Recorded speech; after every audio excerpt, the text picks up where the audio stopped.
We set up Norfolk Teaching Museum Traineeship programme in 2012 with support from the Arts Council in order to address certain issues which were current then and to a certain extent now in the museum workforce. My kind of preconception was that you needed an MA in museum studies. I think what's good about the traineeship is they don't ask for voluntary experience or an MA, so for people who can't afford to do that, it's a really good thing. The most important thing is an understanding of and commitment to customer service. I didn't think my kind of job with the NHS would be relevant, but the fact that I can transfer those skills over is really useful. Before I got the place on this programme, I was thinking I would be very lucky indeed to be able to get a position in a museum service, not only because that wasn't my background, but actually because I've already had a career. I never really sort of realised how much I liked museums until I finished university, and I thought that's the sort of job that I would quite like to do, and so I delved into it a bit more by volunteering, and the traineeship was the best next step up. Norfolk Museums Service is the ideal host for the teaching museum on account of the fact that it's a large museum service with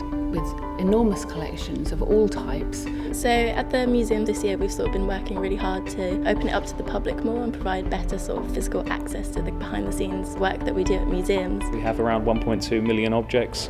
A lot of them don't go on show and a lot of them are not seen by the visitors and by the public. My main job is to increase access to the collection through other ways than public display.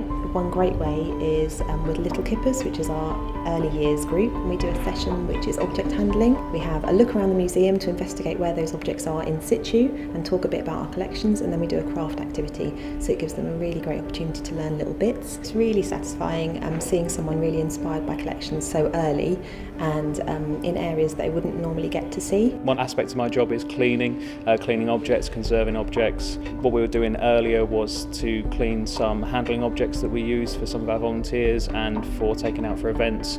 The role has many different aspects to it. I'll be putting on new displays, working with volunteers, Marketing, retail. One day I could be looking at Queen Victoria's underskirt, and the next day dressed in a Tyvek suit and cleaning really dusty objects. And that's the beauty of my traineeship, I think, in that I just get to see and experience so much. Every day is different, it brings up new tasks, new challenges. There's so many different ways and things that I've learnt, but one of the main ones is gaining confidence in public speaking. Now I feel more confident being in public environments and being able to display our objects. But I've also learnt some really good practical skills. So things like conservation and auditing and working with systems like modes, so you kind of feel that you are ready for the industry when you've finished.